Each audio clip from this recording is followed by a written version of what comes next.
os propósitos ao Pai. Cada um busca a sua crença para que a gente possa, nesse minuto, elevar esse pensamento ao Criador.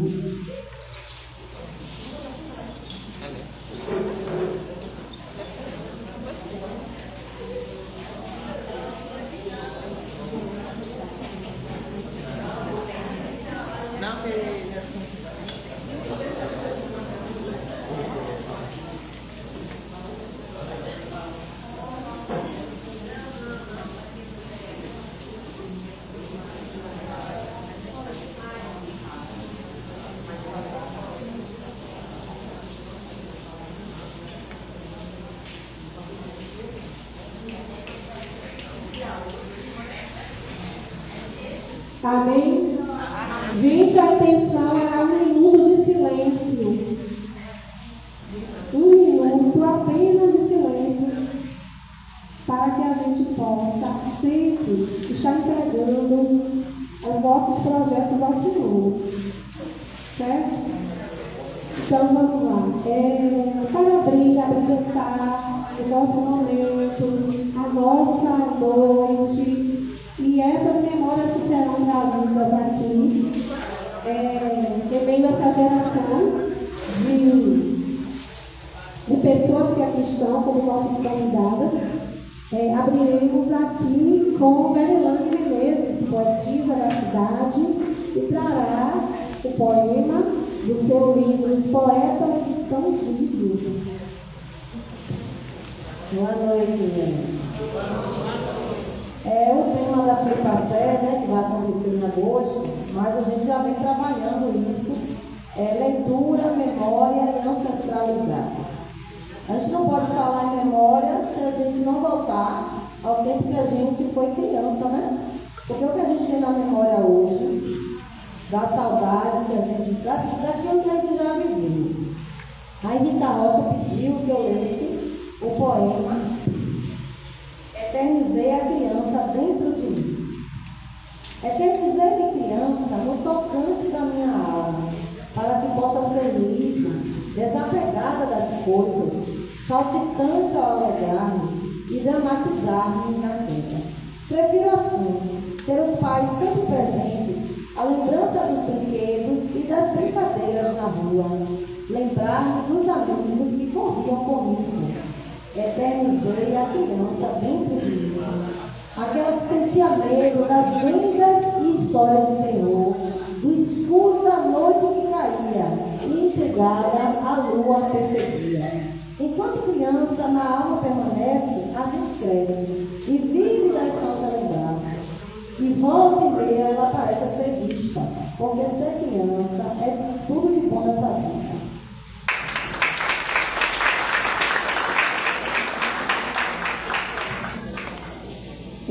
Precisamos valorizar, não é? A prata da casa. E Veri, além de nossa vice, é também poetisa da terra, professora dessa escola, juntamente comigo. E aí, então, eu, Cláudia Portela, enquanto gestora, Verilane enquanto vice, e a Adriana, que hoje será palestrante. Ela está totalmente, envaidecida com isso. Mas, enquanto vice do noturno, estamos aqui sentindo-se muito orgulhosas por tudo que acredito que viveremos hoje. Então, nesse momento, convido a mediadora Rita Rocha, que ninguém conhece, para iniciar os trabalhos. Noite boa a todas, a todos e a todos também. Eu queria que vocês começassem observando o nosso cenário. Há uma série de elementos, a decoração não é casual, não é aleatória. O nome de nossa roda de conversa o título é Mulheres que se cuidam numa perspectiva ancestral, o encontro de gerações. Nós temos aqui por favor, Cláudia. Carla. Fátima. Nós teremos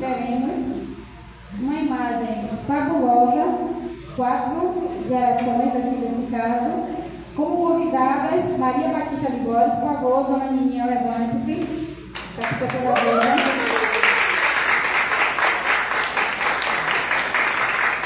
90 mil, 91, dia 22 de junho. Aguardem. Adriana Libório, que é neta dela, nossa vice. Adriana Libório, por favor. Ana Júlia Libório,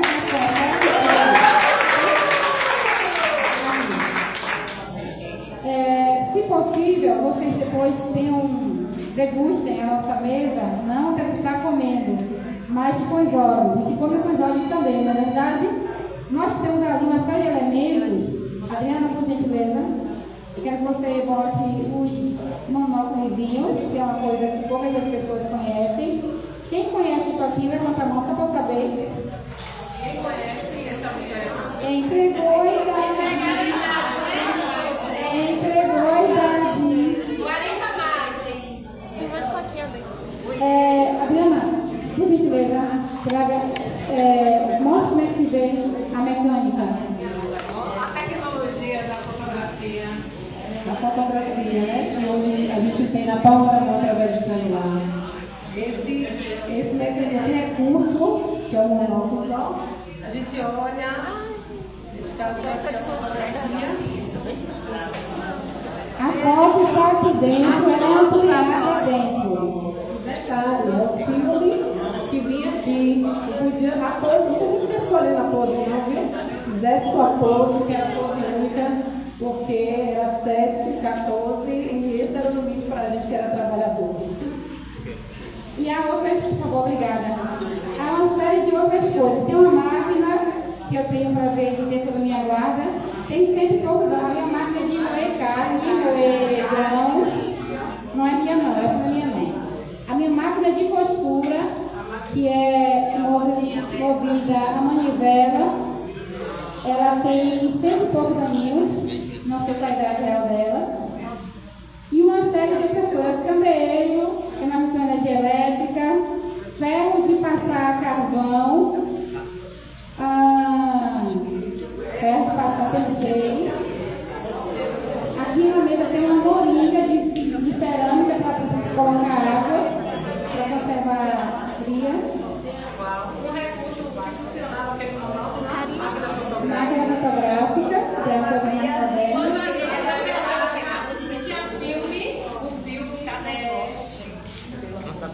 Então são coisas. Ralador de. Chamar a atenção. Candeeiro. Tem um pilão que espilava grão, café.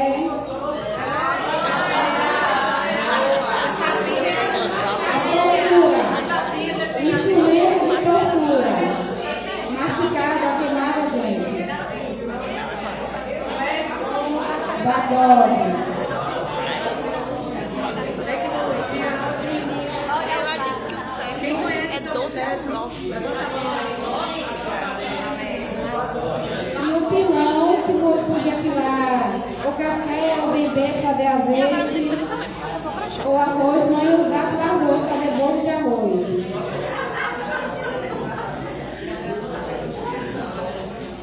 São coisas que funcionavam e era privilégio pela casa. Passa as pessoas que nem essas coisas tinham.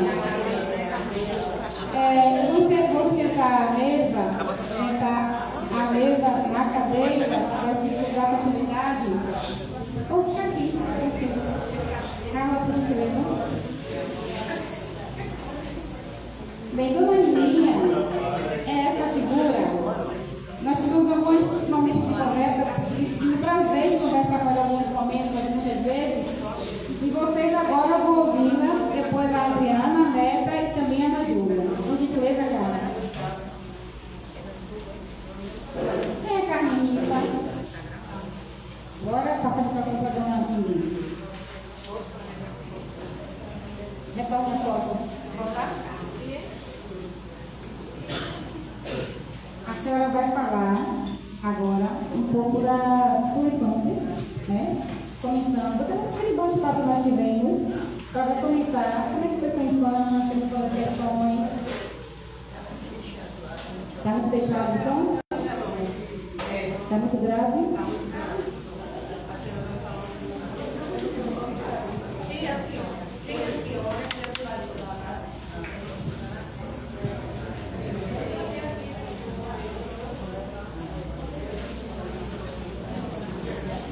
Você quer falar inglês?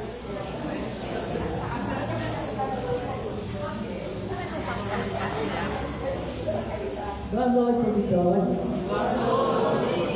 Muito prazer estar aqui em meio de nós. Eu quero falar alguma coisa sobre a minha vida. Quando eu nasci, como foi a minha infância, como eu me alimentar, eu falar da minha vida, né? Olha, eu nasci numa fazenda chamada Mantiacá, lá dentro dos matos, todo cercado de mato. Tem uma ladeira que desce para se de Gabadicei. E aí, eu fui crescendo e tal. E quando eu estava com 8 anos de idade, eu já trabalhava na enxada, limpava feijão, milho, com 8 anos. Aí as folhas só fazia balançar. E ninguém me via porque eu estava lá embaixo, pequenininho, todo. Então, ali, roçava terra na região, cavava corda, meia no mato, se carregava no balaio, cortava com um machado, enchia todo o balaio, botava todo de dentro, para cozinhar a confusão, de tempo a tempo. E ali a gente fazia o fogo, botava aqui, botava panela em cima, cozinhava. Nossa alimentação, na época, era muito clara, porque era um tempo muito difícil, né? Meu pai largou minha mãe, com 10 filhos, os meninos maiores eram homens, foram saindo, vieram trabalhar, foram ficar em Maravilha, se pegaram por aqui, baleiro. E eu fiquei como mais velha ajudando minha mãe e filho. Então, meu trabalho era lavar roupa, carregar a bacia, na cabeça com a roupa, gamela, não era bacia, não era gamela. Era aquele que um pedaço de pau, tava, deixava areia, para lavar, chama gamela. E eu lavava naquela gamela, eu pegava água no pote, ia lá para o monte buscar água no pote. Uma certa vez da lavoura quebrou o pote. Minha mãe já queria reclamar comigo, mas Deus me ajudou que ela me preocupou. E aí a vida era muito difícil. E a alimentação também era trabalhava muito, mas a alimentação é difícil. Então a gente comia banana cozida, banana verde cozida, machucada no pulão, com feijão verde que plantava para chover. Aí comia banana que precisava, porque não tinha farinha. Milho assado, milho torrado, pisado, cessado na peneira e a fubá comia com feijão. Era dificuldade de farinha, né?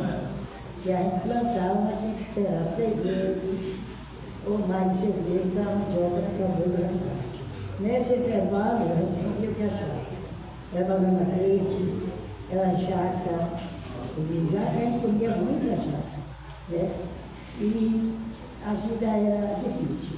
Mas a gente foi crescendo, e aí, quando eu cheguei com meus 13 anos, eu vim aqui para São Sebastião da Dona Bárbara, a mãe de Leandro de Lisboa, José Lisboa, e vim trabalhar aí. E eu usava muito bem milho, para ela fazer canjica, meu irmão que vendia nos ônibus. Aqueles ônibus que paravam ali no bairro de Sepuinho. Era ali hoje no dia mais ou menos aquela que veio sacada aqui nas testas na entrada da Diabetes.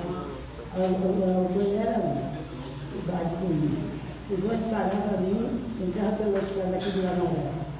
E aí, meu irmão, vendia no tabuleiro ali, e eu fazia canjica, mas dona Marta, e lavar as casas, e arear os tachos, com limão, e para soltar os vinagres do tacho. E a gente enchia aquelas vasilhas, tirando direto, assim, de canjica, e o irmão botava no tabuleiro e ia beber. E eu passei o tempo aí na Caminhona Prata. Com 13 anos, antes de 14 anos, eu fui para Salvador, da casa do Nordeste de Garcia. Lá, ali no Rio Vermelho. Mas eu não gostava, né? Eu estava acostumada de roça. E eu não gostava daquele arte dali, diferente. Aí tinha uma pessoa que vinha vender no portão, vinha vender verdura, essas coisas. Aí eu era copeira. E eu tinha 12 anos já. Era copeira. Quando ela me chamava lá para levar a alimentação na mesa, aí batia o sino. Eu corria para o portão. Aí quando Maria! Aí eu pensei que o governo me chamou, porque eu queria ir embora, eu queria ir embora para casa para trabalhar na roça. Eu largava ele lá me esperando na mesa para servir e ponhava um cacarecozinho de chá e ia capinar na hora que a lavadeira colocava a roupa para clarar, né? E aí Deus me ajudou e disse, não vou mandar ele embora, eu vou embora com o pessoal do mochila, que era um empregado do Pimentel, para levar as coisas lá em Salvador, na casa da filha da Recife. E aí quando ela viu que eu vim embora com esse ano, porque ela com medo, eu já tinha 12 anos, aí ela foi me levar para casa, E aí eu fiquei com 14 anos, assim, porque eu cheguei no prometido para casamento. Peraí, deixa a senhora falar do casamento. Rita quer falar um pedacinho da sua infância. Você ainda um pedacinho da sua infância. Da minha infância? Ela vai fazer uma pergunta.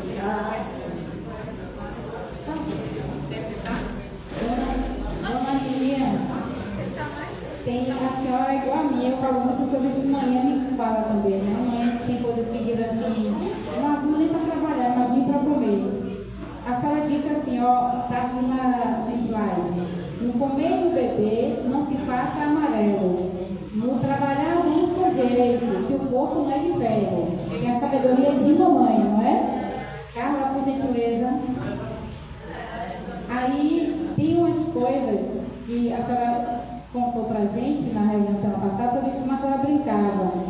E é importante a gente conhecer que a gente tem uma juventude, tem várias pessoas 40 a mais, mas tem pessoas de 16 anos, tem pessoas de diversas idades, e pensar para que elas percebam as diferenças que existem e como era no seu tempo e como as coisas são hoje.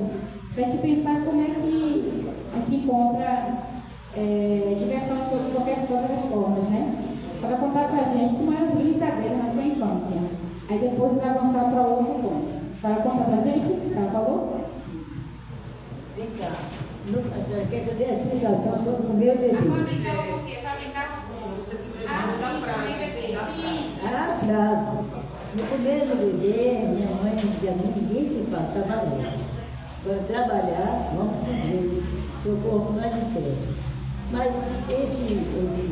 tá? Tem como, quem coloca um saco em terra, todo vazio? Quem é aqui capaz de colocar um saco em terra vazio? Tem alguém aqui que tem essa capacidade de colocar um saco em terra? Eles falam vazio? Quem? Porque se a gente não se alimentar, o corpo não vai cansar o trabalho, o esforço do trabalho, né? Então, no primeiro bebê, ninguém se passa amarelo. Como é que porque se a gente não se alimenta bem, também não tem como nos fazer os esforços para trabalhar. Agora, trabalhar muito jeito, porque se a gente, por exemplo, se a gente querer trabalhar ligeiro, a gente não cansa, a gente tem que trabalhar devagar e sempre. Não é a verdade? É a mesma coisa a gente correr. Se a gente for pegar uma carreira com outro, e o outro vai correndo, o outro vai andando, quem cansa primeiro é quem anda ou quem corre. Então, é isso aí. O corpo não é de ferro, não. Tem que ir, ó, trabalhar com jeito. Porque se a gente não trabalhar com jeito, a gente se arrepende e não faz nada. Não é isso? Se acaba e não faz nada. Porque o corpo não aguenta. A senhora no início da fala disse que a infância foi difícil, foi bem difícil. Mas tinha também momentos de brincadeira, não tinha? Como é que a senhora brincava? A senhora fazia como? Conte pra gente, conte para as demais pessoas que ela falou pra mim. Eu tive a honra, o privilégio de ter longas conversas com a minha netas, que eu também ter acesso a isso. Hoje, as crianças querem a boneca que chora, boneca que deixa, ela olho, fecha, dorme, acorda. Mas na época, a nossa brincadeira era como boneca de pano. Boneca de pano. Fechar, passar o paninho desenhado, enchia de farrapazinho de pano. Chegava a comida, farrava um pedacinho.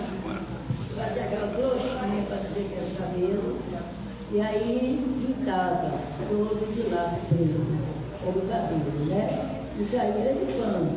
E vestia, fazia aquele vestido de retalho. Pegava o retalho, não valia vestido não, fazia a pintura, já estava vestido, né? As calcinhas, cortava do lado, cortava do outro, fazia um pontinho aqui de gavura, dava outro pontinho cá, e vestia, a calcinha, a família. Tinha aquele pau que mamava isso, ele dá a maçã para lá, para cima, e os galhos para cá. A gente cortava os pedacinhos aqui e fazia ali uma boneca. A gente pegava aquele maravilhoso. Botava cabelo de palha de talas de mamãe, de uma bicho seca. Ripava tudo bonitinho, fazia o cabelo, botava, pegava na ponta do dedo, pegava um pedacinho no canto do dedo, cortava e fazia os dedos, amarrava na ponta do dedo, amarrava o dedo, e ali pegava uma tira, amarrava na cintura, pegava o pé, um pedacinho de pano preto, e fazia aquele tipo de sapato, e ali a gente tinha a nossa boneca, né? E voltava lá. Aí a gente ia brincar com essa boneca. Tinha aqueles pratinhos do Nagé, que agora tinha, quem se lembra, antigamente, esse pratinho assim, douradinho, que eles falam que tinha na feira. A gente tinha aquele pratinho para fazer a comida, botava mato, e dizia que ali era a panela, que a gente estava cozinhando, e fazia aquele foguinho.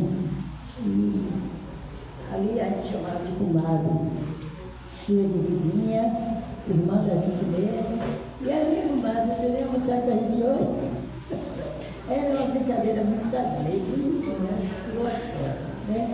E aí a gente passava o tempo, pegava folha de barulho de jaqueira, pegava o palitinho lá, furava, dizia que era um terreiro. E vamos fazer farinha. Aí fazia aquele rotinho, um pedacinho de caixote de cera, esse povo que veio que era feito aquele caixote. Aí fazia, tirava a tirinha, botava uma brochinha na ponta, deixava ele para cá e botava ele para fazer farinha de areia. Exceção da areia, estava fazendo farinha, nossa brincadeira. Então, não tínhamos brincadeira nobre, porque não tinha condição. Era brincadeira simples, mas era brincadeira também simples e objetiva, porque, como se diz a pessoa, humilde, né? Humilde, aprender a ser humilde, e humilde. É isso que a gente seja uma pessoa, que quer alguma coisa, mas a gente ser humilde, né? Que a humildade agrada a Deus, agrada a todos. Aquela pessoa humilde, anda ali, se tiver alguma coisa do homem, cheio de dinheiro, mas abraça todo mundo, é humilde, não é bonito? E a brincadeira era todo mundo. E a gente aprendeu o seu objeto até hoje. São 10 Deus por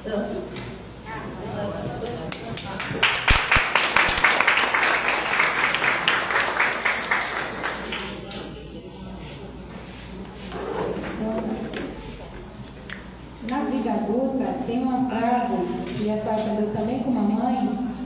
A frase é: quem no altar quer estar, quem no alto quer estar, e o céu quer alcançar, as estrelas estão rindo daquela que vai levar.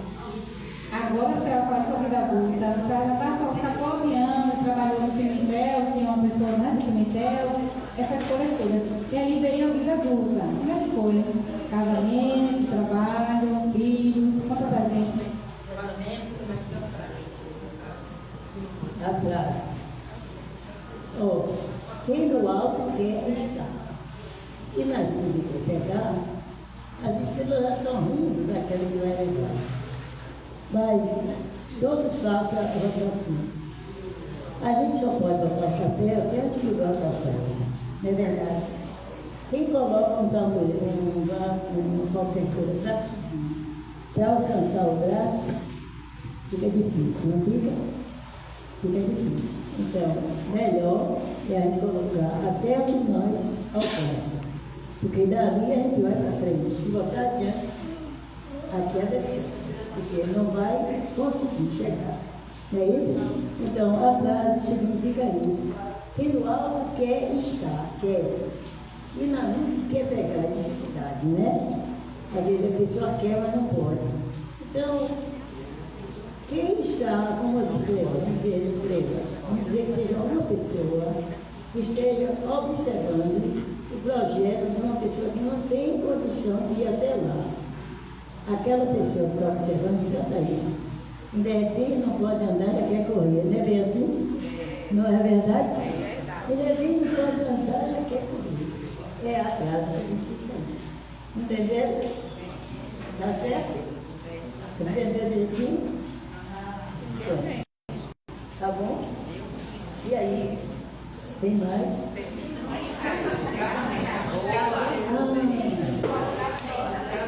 Casamento.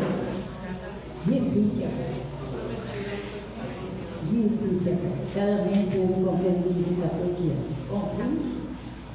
Minha mãe fez aquela zoada, se eu ia suportar, com 14 anos, estava querendo namorar, e aí foi aquela confusão. Mas eu disse, não, eu espero o tempo. Mas como sempre eu lhe propósito, e é bom ter propósito, eu aí fui aos 19 anos. Depois de 19 anos eu casei. A gente namorinho, muito difícil, porque eu ficava na frente de minha mãe, e também estava junto, observando tudo, e não tinha nenhuma oportunidade de hoje. Se tem, né? A oportunidade de hoje é demais, não é verdade? Os pais não abriram os olhos e dentro de cada os namorados. Precisa muita graça. Então, naquela época, quem era que sentava junto? Eu mesmo sentava junto. Lá era banco, hoje pessoal. Mas era um banco de fato, uma verdade. E aí, eu sentava lá e sentava cá. Não estava, e minha mãe ficava por ali. Não tinha esse problema de estar sentada junto, por isso que eu tinha 19 anos, eu tinha 5 anos. Namoro e noivado. E casou graças a Deus. E aí tive a primeira filha, quando eu tive a primeira filha, que parecia que estava esperando. Eu completei 20 anos em junho. E tive Maria da Paz. Depois uma vez que ela não tinha.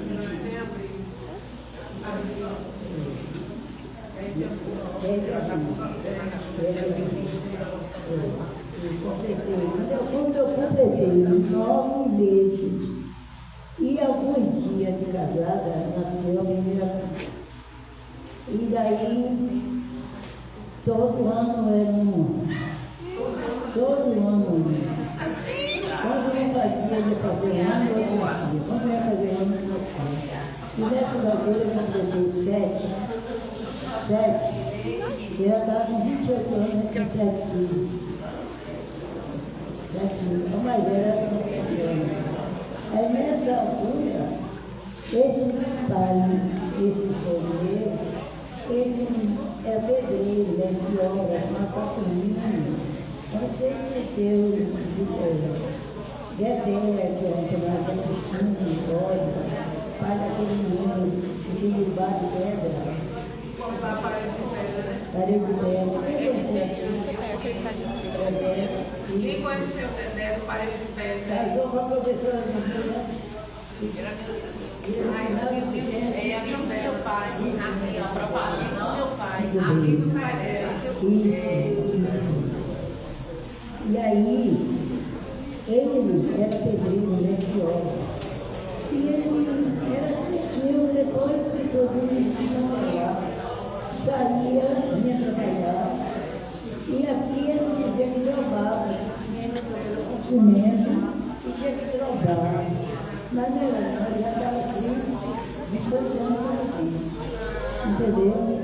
E aí chegava em casa, todo nervoso, todo estranho. Eu só que eu não via trabalhando, ficava à noite, no pilão, ia para os amigos, ia para barriga de bacalhau, você se lembra? De bacalhau, tinha uma barriga. Ninguém se lembra aqui, né? Eu ia para o rio bater, tinha acho que um da roça, se passava no rio, ia bater azeite. E eu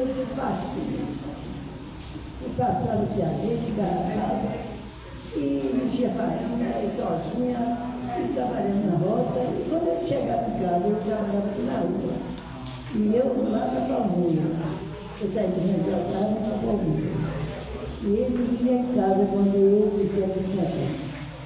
E quando eu chegava em casa, era uma chique dele. E me espantava, entendeu? A tosse precisando, né? E aí eu fui bem assim. Já tinha 6 e estava com um cachorro lá em Salvador, chamado Silvio. O Roberto trabalhou no cinema, já foi embaixo. Cinema não, de microfone, de locutor. Na rádio. Aí eu estava com ele no ventre e 6 nascidos.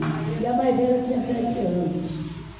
E daí ele dormiu fora, quando chegou em casa, tinha um cachorro de banana, que era a merenda das crianças que iam para a escola.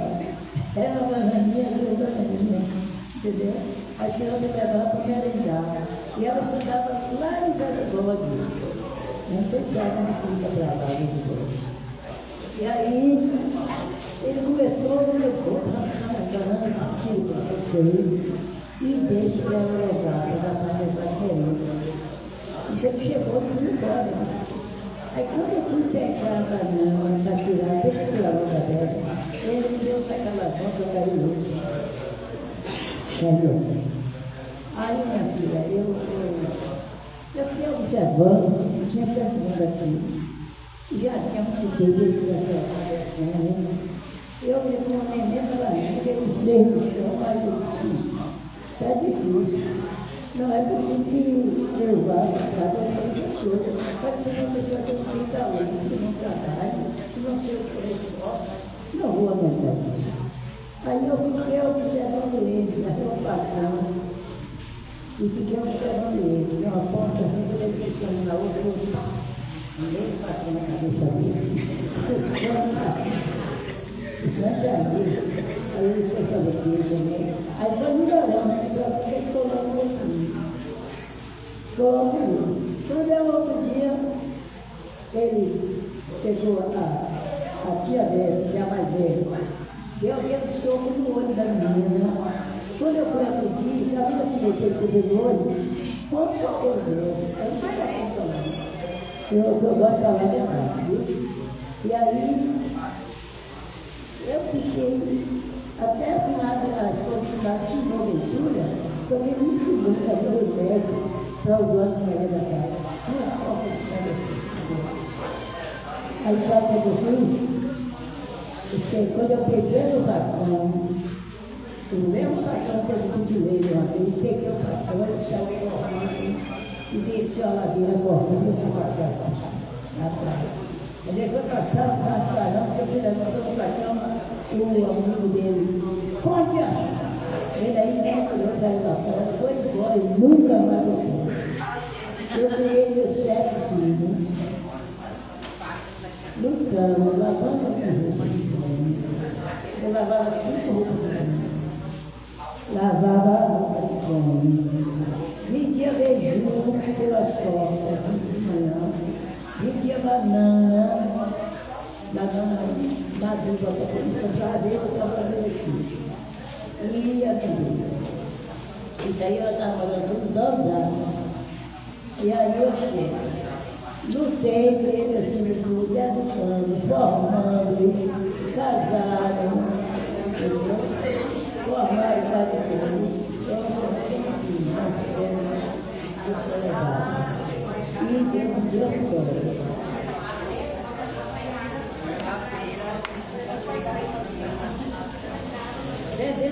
Quando eu enjoei o trabalho de roupa, eu achei cansativo demais. Comprei um jeitão para ir mas eu cansei e minha filha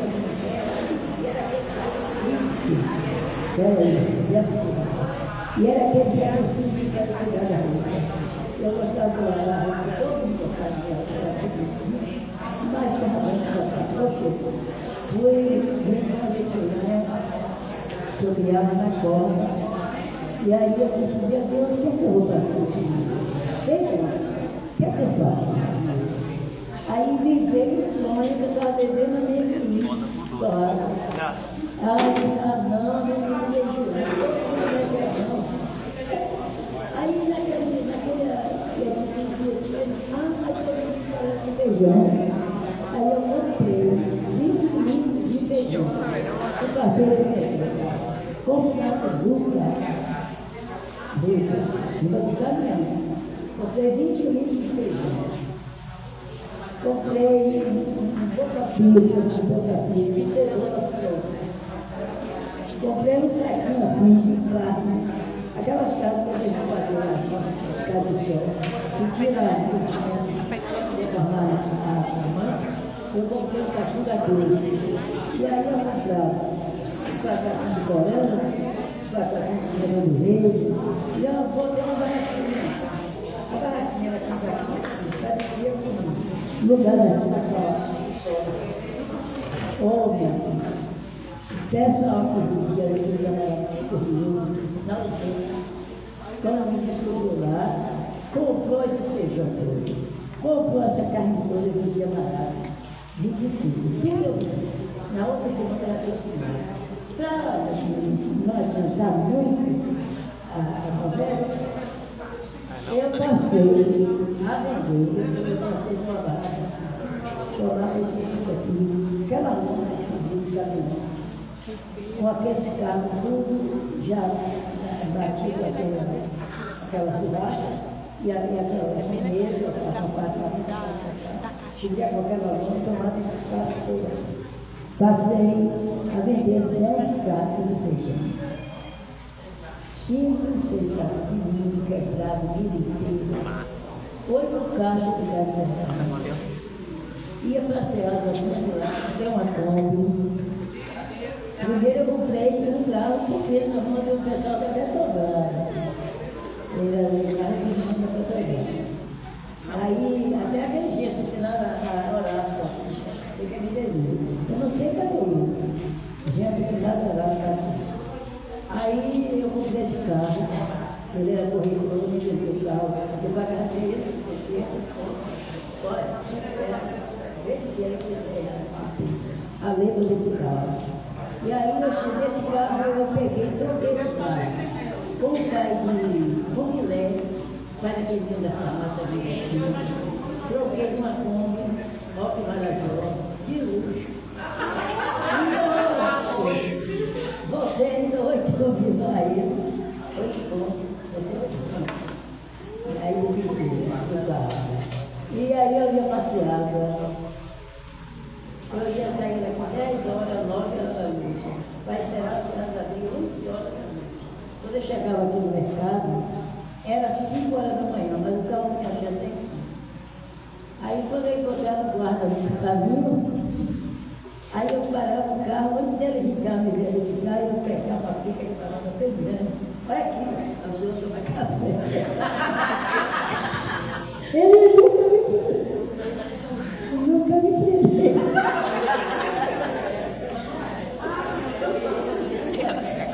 Minha vida, eu não sei se eu sei que ali é pouco a pouco. E daqui a pouco eu comprei uma Kombi dele,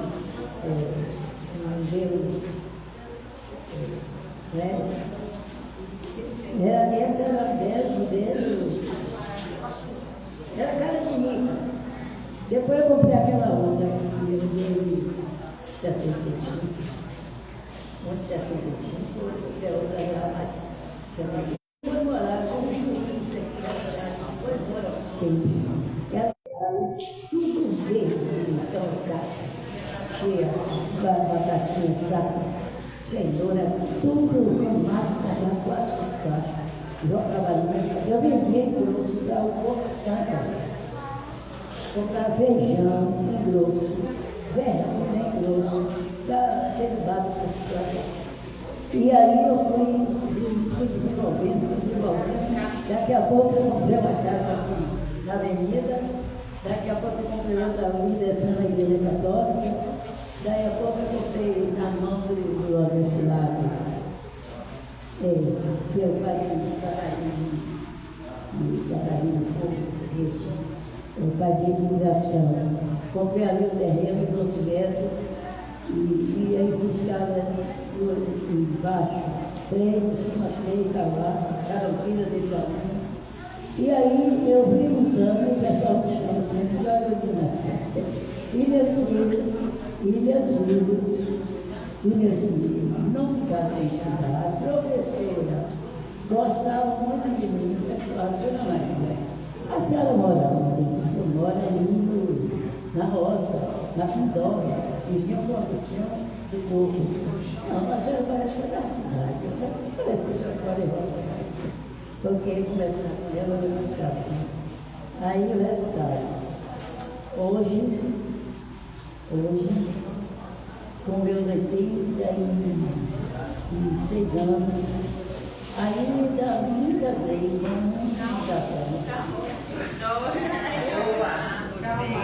Ela quer fazer meu trabalho. Por falar em trabalho, eu quero registrar e agradecer a presença da agente de notícias do Colégio Estadual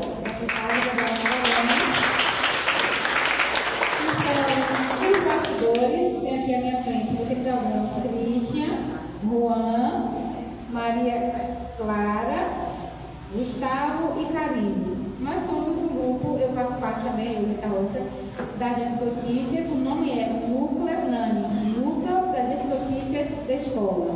E dizer que essa nossa reunião da manhã está sendo passada na internet ao vivo, no Instagram de nossa escola. Vai ficar gravado lá.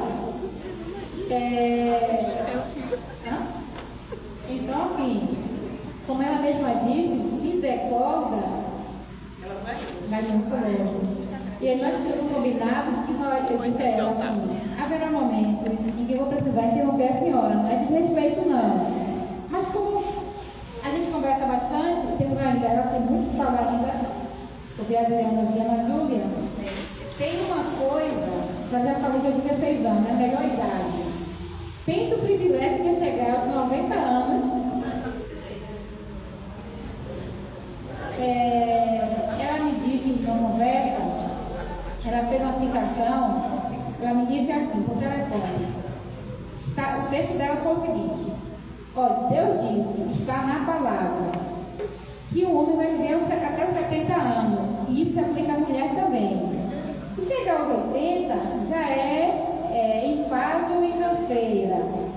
Mas comigo Deus fez diferente. Estou aqui lúcida, limpo minha casa, lavo minha roupa, estou cozinhando, vou ao mercado, resolvo minha vida. E é evidente que é uma fonte de inspiração, né? Eu tenho 50 e penso, será? Não sei. E essa fala dela está no Salmo 90, 10, que é o seguinte: os dias da nossa vida chegam a 70 anos. E se alguns, pela sua robustez, chegam a 80 anos, o orgulho deles é canseira e enfado, pois logo passa e vamos embora voando.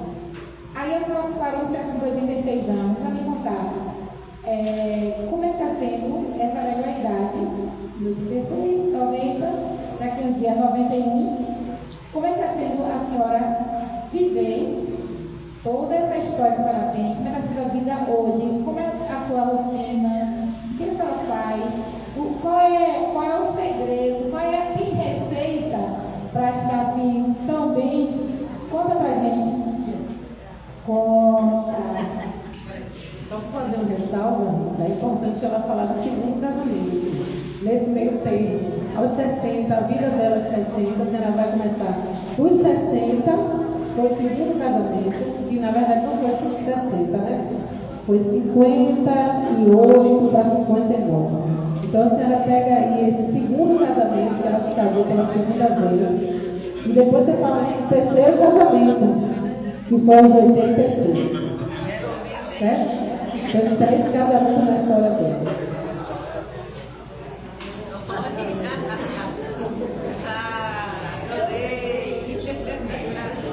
Olha, vai ser uma graça para você. Quando eu estava com 58 anos, eu não tinha voltado para 50, já estava com 58. Eu fui para Salvador fazer um tratamento e lá eu morri, né? Lá eu morri. Quem me levou para lá foi o Dr. João Vacares, que trabalhava com o Dr. Valdemar. Quem se lembra? O Dr. Valdemar ganhou aqui para prefeito e não dominou. Quem se lembra do Dr. Valdemar? Aí pronto. Eu fui levado por ele, foi João Vacares, trabalhava com o Dr. Valdemar. E lá eu passei mal e morri. Eu morri. Aí, quando eu parei tudo, não tinha nada mais para ouvir. Mas minha mente, olha, quem morre de qualquer pessoa é a mente. A mente é que morre por isso. Ele vai experimentar esse jeito dele. Se alguma pessoa querer dizer que não é, eu vou dizer que é, porque eu estava morta. Mas minha mente estava viva. Entendeu? Não me envolvia, nada, não tinha mais nada para me ouvir. Mas a mente, eu fiz mais assim. Aí, só assim comigo. Eu não curei na mente e disse, é verdade, sai de lá para morrer comigo. Aí eu disse, Jesus me deixa eu morrer. Pronto. Foi até aí que eu estava com a minha mente envolvida ainda. E daí, pronto, apaguei ele. Aí foi muito sacrifício, fizeram muito teste de esforço, dava oxigênio, tanta coisa que fizeram, tudo que se faz, uma pessoa voltar, fizeram comigo. E aí, quando viram que eu não tinha mais sinal de vida, me colocaram no sal e me botaram no isolamento, para formar o funeral para esse dia, né? E lá eu fiquei, né? Mas voltava para amanhecer no dia. Deus nos vida. E eu fiquei gritando pelo céu, estou falando, glória a Deus, estou falando, glória a Deus, estou falando, glória a Deus. Mas eu só ouvia uma risada. E chegava perto do lugar que me colocaram e voltava muito. Com certeza, ele não disse que era amizade, né? E eu estou falando, não parei, né? Glória a Deus, estou falando glória a Deus, estou falando glória a Deus. Não parei. Quando me tiraram do saco, eu não parei. Quando vi eu insistência, não era bizarro. E era claro, me tiraram. E jogou o saco no chão, estava cheio de secreção. Aí me pegaram, me levaram para o tratamento,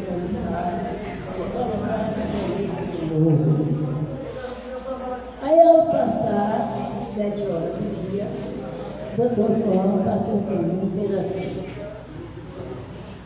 Quem te viu? Eu fiquei sem saber, porque ele disse aquilo, foi embora. Quando ele acabou de corrigir o meio, ele voltou. Quem te viu? Eu sou pelo não, sou desafiador, quem te viu? E a senhora chegou bem, eu só que ela morreu. Aí pronto. E agora, quando eu me começou a morrer, foi agora que eu fiquei querendo ir embora. Eu não quero mais ficar aqui, quero ir embora. Aí conversei com ela, com o pessoal que estava trabalhando, depois, o pessoal que estava trabalhando, ninguém buscar. E eu mandando, quem manda recado para mim, para me buscar? Não tinha ninguém me acompanhando. E aí ela e pegando a mulher lá dentro, todo mundo. Aí eu disse para a criança, minha filha, quando pelo menos, quem fez isso comigo foi a minha filha mais velha, Maria da Paz, embora, que era professora, todo mundo conhece Maria da Paz. Ela foi comprar naquela prefeitura, com o motorista, com a filha da prefeitura, e passou lá para me visitar. Aí eu vim embora com ela, da Paz. Agradecia muito a Deus que Deus me deu essa bênção. E quando eu cheguei ali, eu estava crente que estava operada, porque eu fui operada. E eu estava crente que estava operada, porque eu tinha medo de pegar alguma coisa. Eu não sei se eu repetiu, eu não operei. Aí, eu, rapaz, chama Júnior, ele é, joga Silvezão por aí, acho que todo mundo conhece, filho da Dona Maria Vânia. Ele me encontrava em crente da igreja lá, ele me encontrava, devagarinho, porque assim, ele ia levar em casa, né? E nesse aí do levar, ele começava a nos pregando, ele falou de casar comigo. E ele com 22 anos. Eu disse, Deus me livre, irei, de Vali, casou com aquele João novo, todo mundo fez Cristo, todo mundo fez Cristo. Deus me livre. Mas ele insistiu, levou 2 anos. A cabo de 2 anos eu casei com ele. Aí quando eu cheguei no fórum, toda arrumada, está todo vestido até hoje. A gente me destacou dentro aí eu enfrentei crítica, diário de Deus, porque a idade dele, da minha idade, enfrentei. Fazia de conta que eu não estava ouvindo ninguém falar. E ele dizia, panela velha, ele vai comigo boa.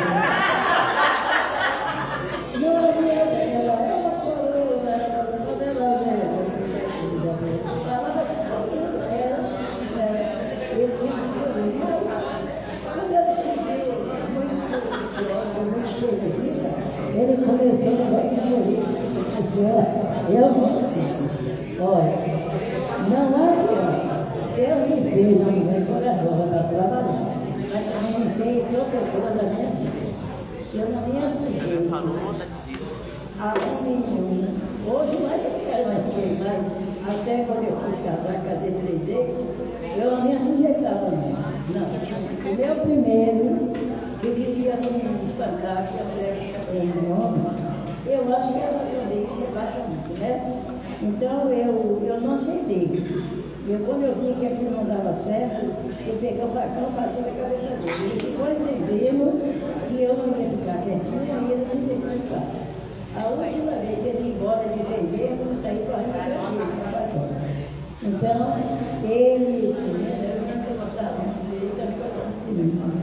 Mas ele começou, a gente chegou em Salvador, eu fui recuperar minha casa lá em Salvador, levei ele para lá. Chegou lá, rapaz, parecia uma cidade, dentro daquela região, ele se espalhou. Aí ele foi professor aí, observa, não dá certo, deu uma região com leite de colete, que estava passando para cá, não, já devolvi agora. Mas nunca melhorou. Um certo dia ele saiu para jogar todo dia. Quando ele chegou em casa, ele não quer mais. Ele ajoelhou, pediu festejo. Já foi, já sabia mais. Fui lá de você, ele veio para social. Ele nem sabia. Quando ele viu, ele estava social. Bom, e aí, graças a Deus, esse foi o meu segundo casamento.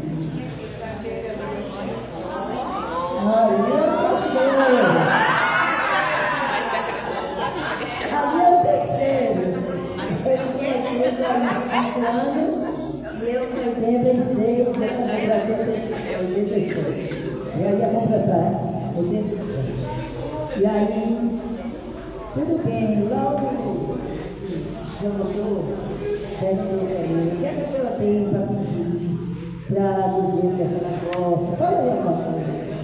Ele disse, olha, eu vou dizer para o senhor, porque eu gosto é de respeito.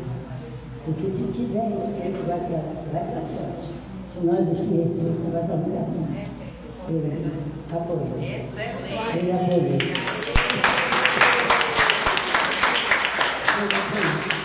Ele apoiou. Aí, eu terminei minha casa e a gente conseguiu o casamento. Aí, está vivendo, ele todo metido naquela casinha, essa mandinha. E receita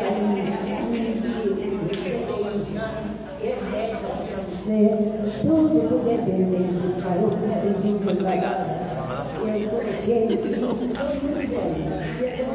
pode dizer que eu tenho muito. Daí a pouco começou a vir uma pessoa de Aurora, que já é atrás dele, lá para minha porta. Aí eu cheguei e saí disse, olha minha mãe, o que é que você quer que eu faça? Eu não tenho na minha porta, não tenho. Aí eu falei, eu vou dar essa noite, que vem aqui fazer o depois que eu me dava. Aí eu disse, se me pedir eu vou, porque mulher não domina, a gente está ensinado bem para mulher. Eu disse que eu fiquei calada, não disse mais nada. E essa mulher continuou, enquanto a gente dizia. Ele está para lá, para cá, e eu estou apresentando. Não dá certo para mim, não dá certo. E a mulher não saiu, só ele saiu lá, ela ficou lá de mal, e ele fez o que eu faço. Não adianta que a gente quiser governar. A gente fez as mulheres da mulher sentença, todo mundo fez as coisas. E a gente agora, que a mulher que não deu valor, tem que ficar de mais período. Está difícil, não pode. Cada um tem suas vezes. Olha, eu não tenho medo de enfrentar a vida. E a minha vida é uma bênção, uma beleza. Eu canto de noite, eu boto o som para tocar louvores. Eu vou dormir tarde, eu faço alguma coisa para você deitar, eu dormir logo. Minha casa é bastante importante, não deixo nada para fazer. Entendeu? Eu não me cobrava, nunca me cobrava.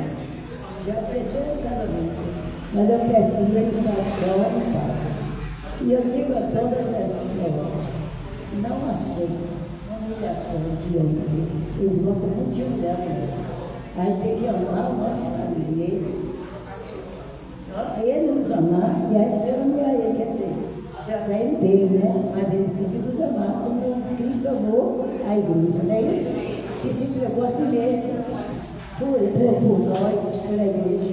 Jesus se entregou para Cristo por nós, por amor.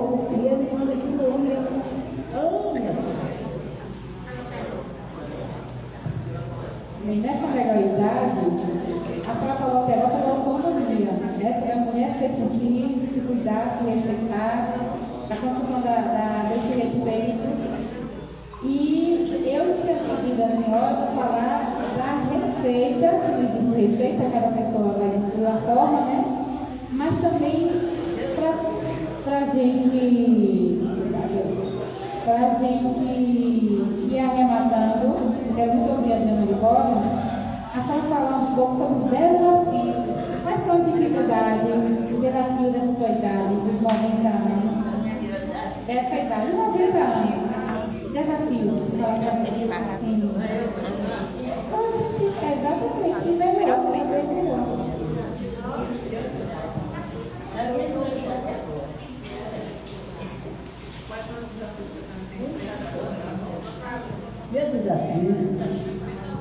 Meu desafio é muito fácil de entender. Se todo mundo chega está muito bem. A palavra de Deus, ela nos deixa um recado. E Jesus Cristo. Tem graça não, a gravação igual quando eu faço. Nova criatura. As coisas velhas passaram. Eis que Quero saber. que está em mim. Nova criatura, né?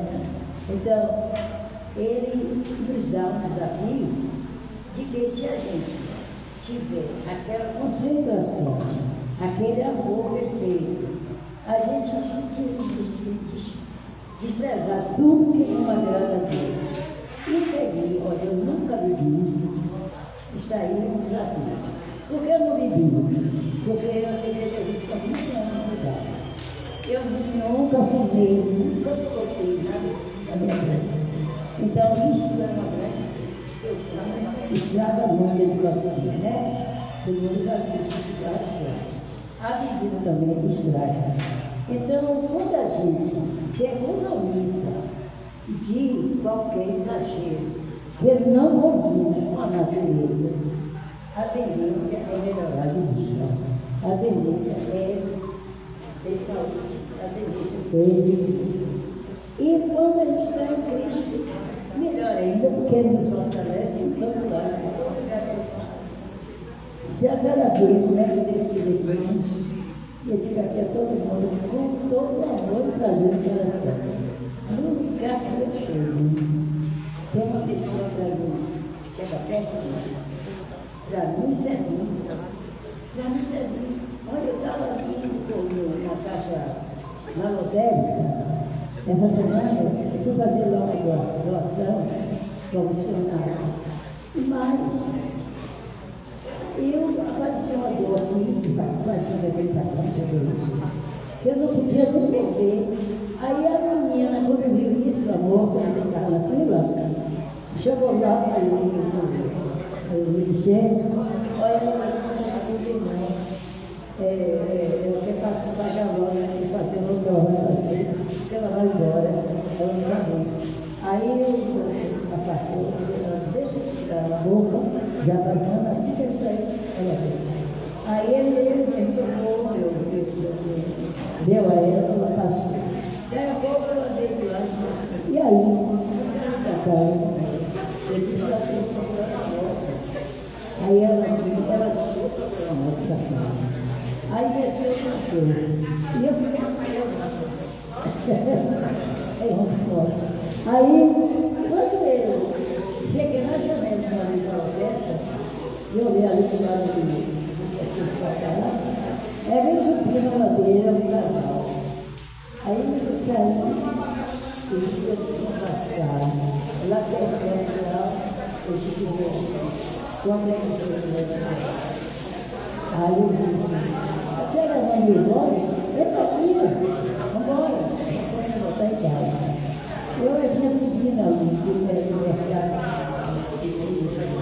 levar o ladinho, e aí vinha comprar com todo na mão, e achando que ia ser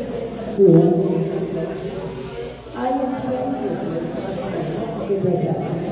Quando eu cheguei aqui, eu não tinha. Quem é que fazia as coisas aí? Eu não queria saber ligada. Eu cheguei na farmácia, estava falando para alguém, que tinha que se preparar para muita coisa, né? Aí ela ficou explicando direitinho, isso é católica, mas eu vi o correio de nós, e se não se antes de precisar se católica, ele não morreu, ele morreu para me dar a vida. Aí ela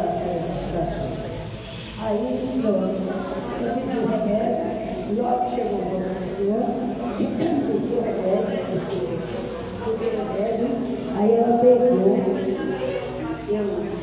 olha, e como eu não vendo que eu casar, aí eu vou fazer também. Vou fazer clínico. Aí eu disse, eu vou fazer chegou a gente dela no meu. Tá vendo? Todo lugar no tem uma pessoa que ela me aqui. Eu nunca fico sozinha. Quando alguém me dá um dinheiro, eu vou tá bom, tô parado. Eu chego na casa o Zé Vitor lá vem me encontrar, pode ter uma pessoa lá, eu vou ver. Aí mas é Deus que faz isso. É Deus. Entendeu? Então, o segredo da vida, é a economia que ele faz. Não quer coisa. Não tome vida, não fumo nada, só dou para Deus. E leio a Bíblia, que é muito bom. Então isso fortalece muito, né? Fortalece muito a lei do coração. E Deus vai sempre com Deus, né? Então, isso.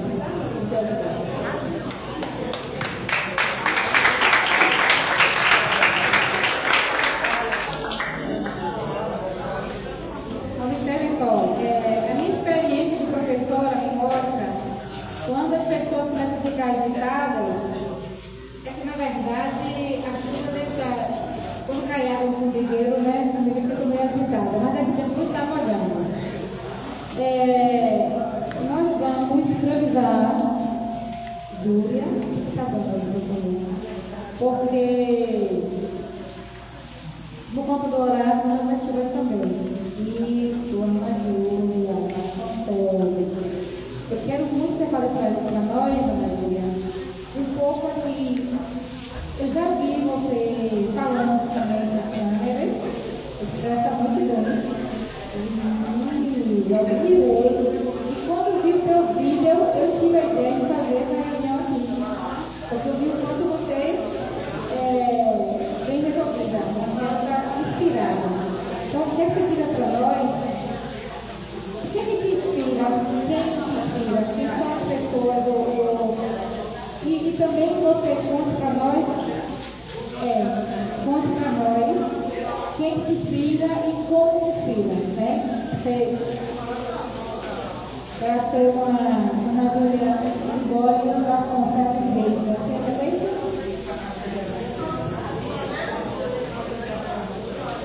Boa noite a todos.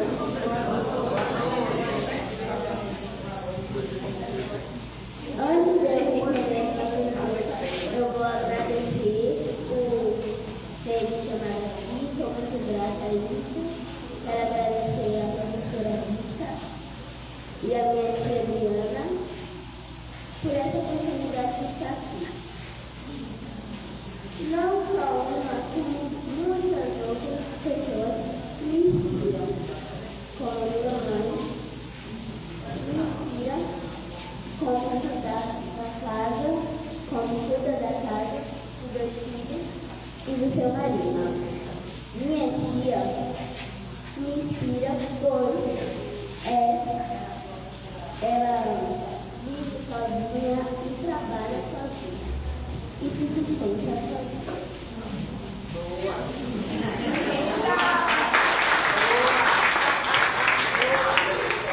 Também tem uma menina que eu conheci no Rio, chama-se Malala, e ela lutou contra o direito de todas as meninas do seu país para eles poderem ter direito a estudar.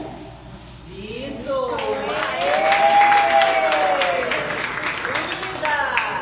Você citou Malala, que é inspiradora de fato, né? E ela é indiana, foi para tentar, ela lutava para que as mulheres pudessem estudar. Aí eu quero que você conte para nós, mas que você estudou sua vida avó, e de outras experiências que você teve, como é que. O que é que você aprende com o passado? Porque você é uma geração muito diferente da nossa. Tem quantos anos? 7 anos de idade. Então nós temos aqui 3 gerações, né? 4 gerações, na verdade. Tem diferente de idade. E é que você vai ter idade, né? Então, contar para nós, o que você aprende com o passado, com as coisas que você ouviu de sua avó, com a bisavó, outras coisas também, inclusive de Malala, que é uma situação já passada, né, de certa forma. Conta para nós.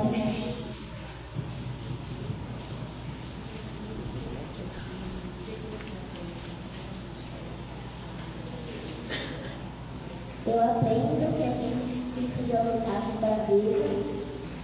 A gente não precisa sentir ofendida, porque o lugar da mulher é onde ela quiser.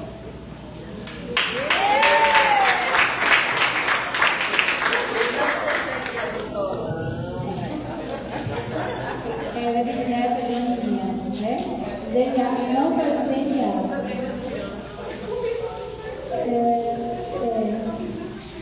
É bisneta, não faz DNA, não.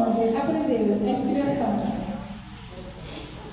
Pronto, tem mais um tempo.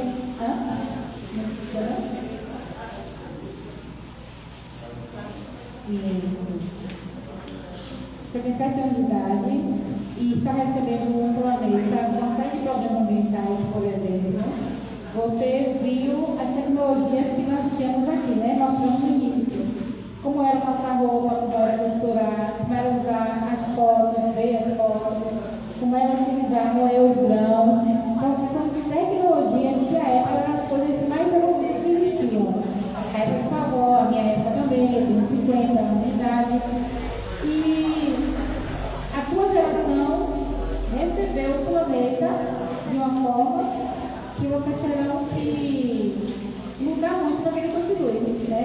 Então, nós estamos vivendo, a nossa geração de 50 ainda as coisas estão quentes, mas ainda estão toleráveis. O que eu quero dizer com tudo isso é o seguinte: você com 70 anos de idade, com o que você aprende, o que você vê de experiência, se você pensa que a sua geração, daqui a 10, 20 anos, vai contribuir com a nossa sociedade.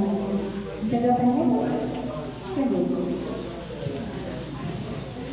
Como hoje a gente tem a facilidade da tecnologia, a gente consegue usar ela ao nosso favor. E assim a gente pode pesquisar coisas para que possamos conseguir estudar o livro.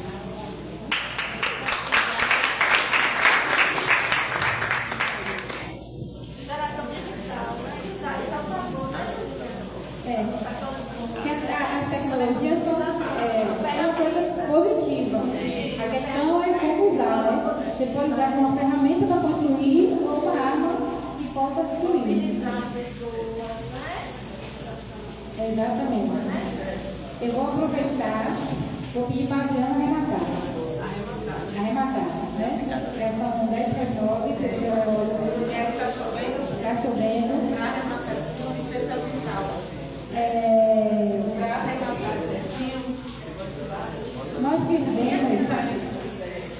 Nós vivemos, eu quero destacar uma coisa que é óbvia, mas às vezes o óbvio precisa ser dito.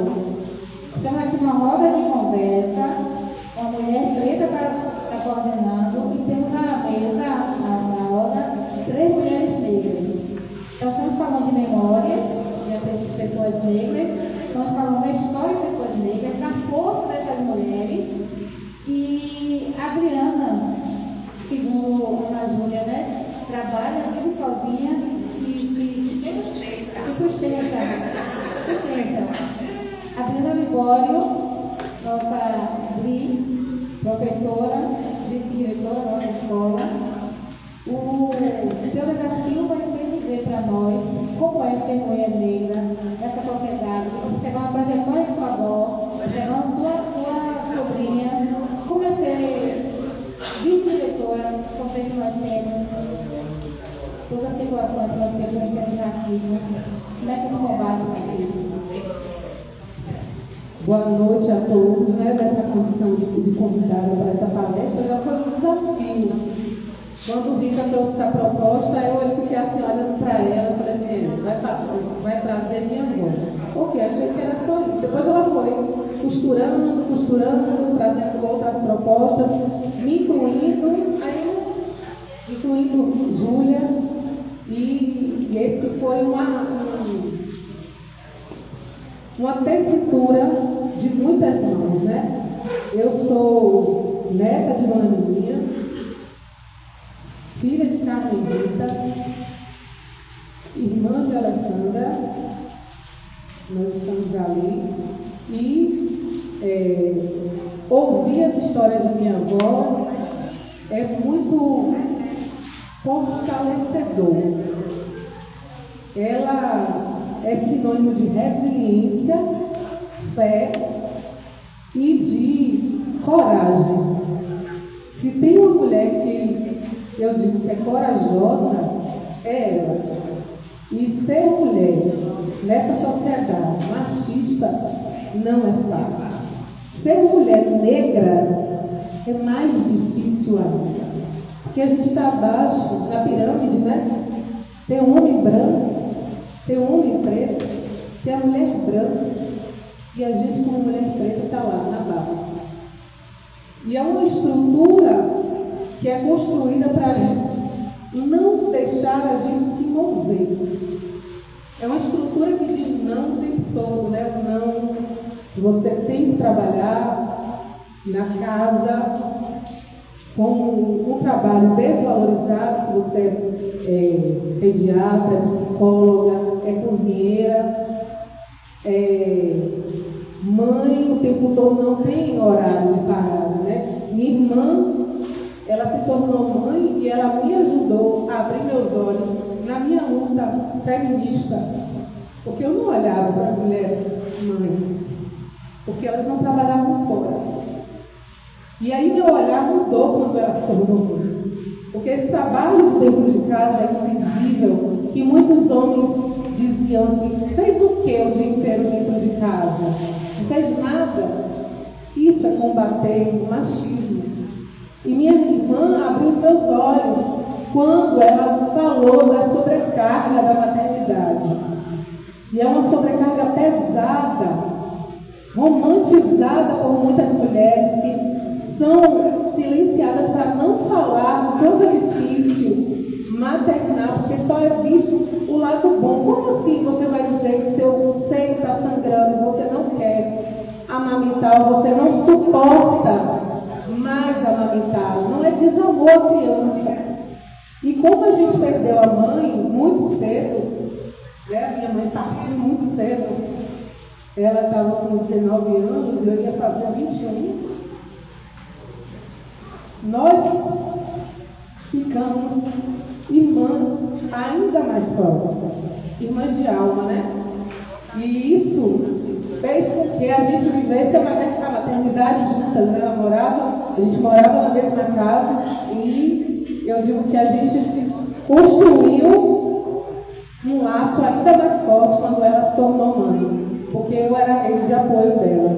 E isso é muito reflexo da minha avó, porque ela nunca deixou ninguém para trás. Nunca. Ela sempre foi de visitar os familiares, de trazer um, de trazer outro, de buscar por que fulano está assim, por que fulano está assado. Porque ela nos ensinou o amor que Jesus tem, Ela sempre diz assim, a gente é pecador e Jesus nos ama. Assim mesmo, com os nossos pecados. Então isso é um desafio, você olhar para o outro, e aí eu digo na vida, no trabalho, nas relações, Você olhar para o outro e ver o humano do outro. Você olhar para o outro independente da classe social, do lugar que esse outro está, do que o outro tem ali a oferecer. Olhar para o outro com humanidade. Olhar dentro dos olhos e fazer escuta do que aquele ser está dizendo, mesmo revoltado, porque às vezes ele diz de uma forma que não é carinhosa. Quando o estudante negro, ele pula o muro da escola e diz que não quer ficar na sala, e eu preciso dizer a ele, não, vai embora, eu quero você aqui. E o outro diz, eu vou abandonar a Adriana, porque esse cara está enchendo o saco, você está dando várias chances a ele. Mas a gente precisa ver quem é esse outro que está querendo correr da escola. Por que ele está querendo correr? Para onde ele vai? Esse outro importa. Esse outro é um menino de 16 anos. É um menino negro que pode ser cooptado pelo tráfico de drogas. Isso é luta antirracista. É você dizer ao jovem que ele precisa ganhar tempo. Porque o tempo está passando, o tempo está passando, o tempo está passando. E qual é o nosso lugar de afrodescendente? Nessa cidade que é a maior quantidade de pessoas que a gente tem aqui, afrodescendente, não se reconhece, não tem sua identidade, não sabe suas origens, porque a nós foi negado o direito de saber de onde a gente veio. Que aquelas pirâmides do Egito foram construídas por nós, matemáticos, cientistas, pessoas que produziram muito conhecimento. É de onde eu venho, de reis, de rainhas, dessa mulher que construiu com R$100, 6 filhos no chão ou na barriga. Ela disse assim, não vou parar, eu tenho inteligência para seguir, eu não vou aceitar esse lugar de submissão que ele quer me colocar. E poderia ser ela, qualquer outra pessoa, ela não aceitou. E esse avental tem esse significado. Né? Quando ela decidiu deixar qualquer vaidade aos 28 anos, se esqueceu de si mesma, com toda a vida pela frente, porque com a mulher com 28 anos ela está no pico da virilidade, e ela se esqueceu de si mesma e se dedicou a criar esses filhos. E ela, para mim, é um exemplo de coragem quando ela, aos 58, decide, eu vou viver agora.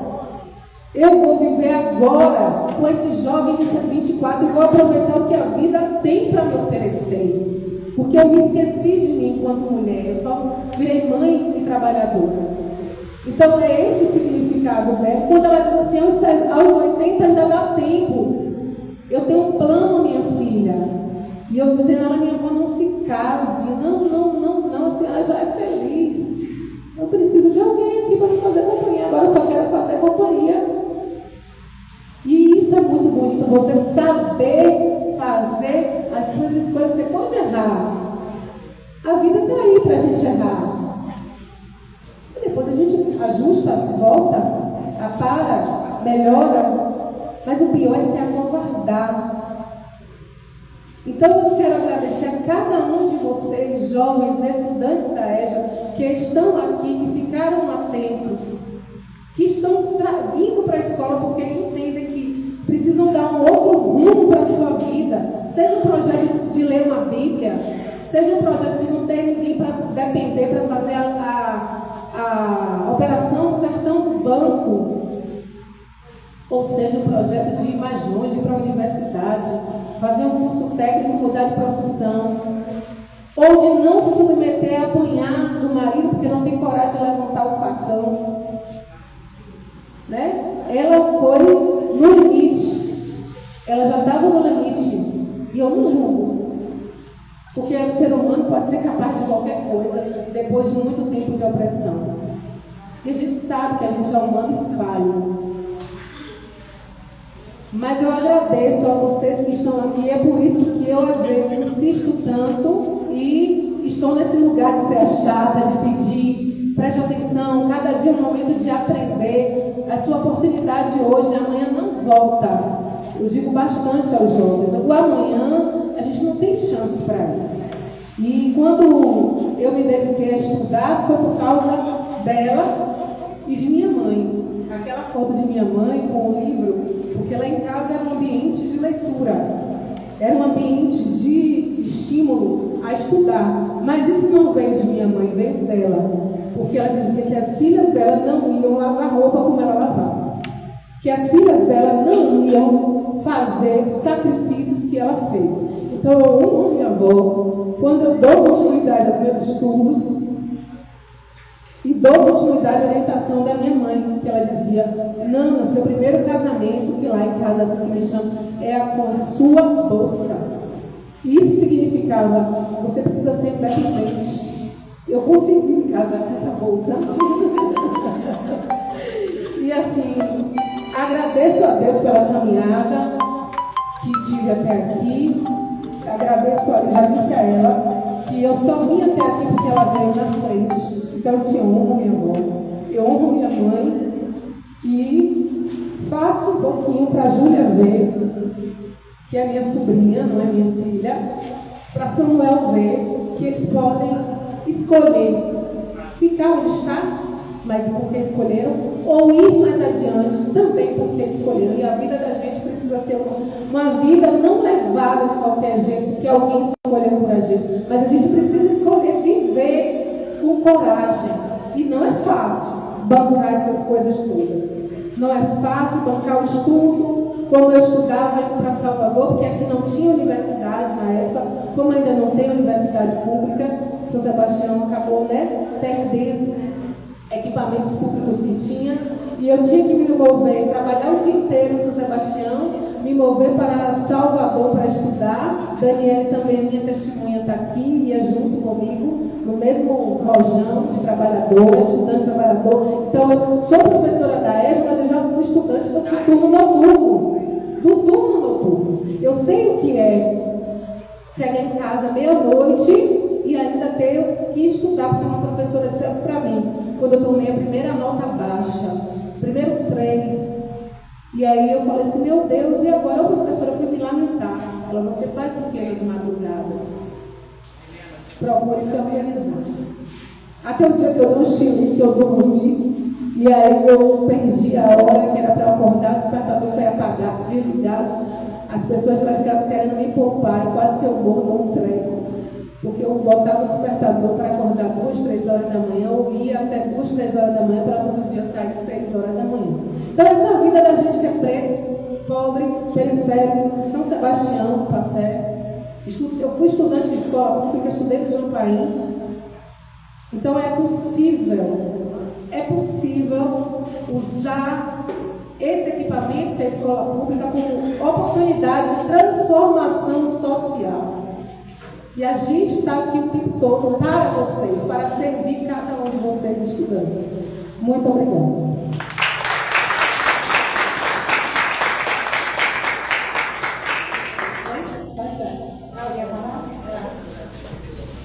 Eu quero parabenizar, viu, Dona Maria, Graninha, pela sua presença, por ter aceitado o convite de você, a senhora Julia também,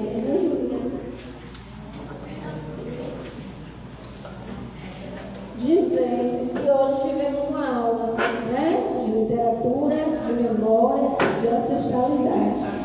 Quando eu falo com vocês, às vezes eu falo para mim: Procar hoje vai ter aula. Hoje mesmo o aluno me ligou: Procar vai ter aula hoje, sim, vamos ter aula. Porque tem alguns alunos que, quando tem a sua roda de conversa, ou uma coisa que sai um pouco da rotina, eles entendem como se não fosse aula. Mas eu sempre estou dizendo, é um tipo de aula diferente, não é?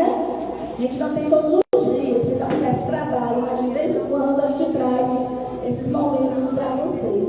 Então aqui, foi uma aula riquíssima. Ouçam, se quiser anotar alguma coisa, depois estou sempre em sala, lembrando com vocês. Coisas importantes, como as memórias de Graninha, a fala de Júlia, vão agregar ao conhecimento que vocês terão em sala de aula em relação aos estudantes, certo? Dona Maria, eu sei que eu gosto muito da senhora, viu? Maria, matriarca, mulher, aguerrida, realeza, importante e afetuosa. Viu? Agradeço. Em nome da coordenação da professores, da EJAI, e professora, viu?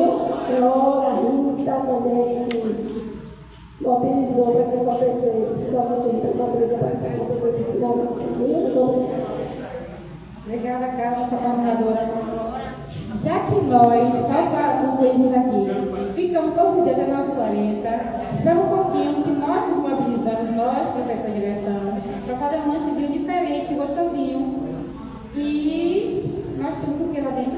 temos um caldo. Já vamos servir. Caldo. Porque a gente. Depois vai comer. Não, porque depois aqui para frente decidiu para fazer um lanche diferente. Então, agradecer a vocês todas e todos. Viu, Pedro Vitor?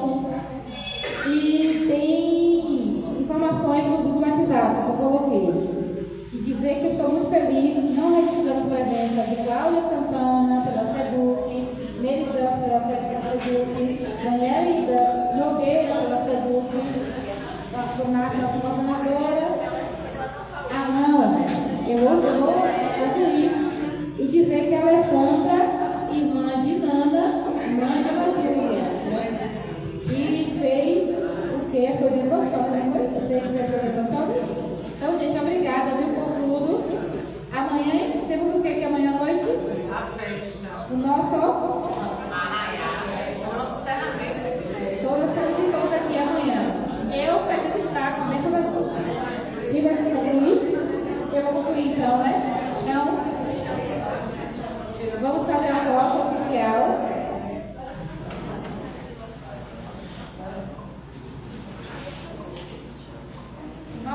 Novamente registrar a gratidão à agente notícia da escola, do Colégio Estadual Deputado Luiz Eduardo Magalhães, aqui em Sebastião.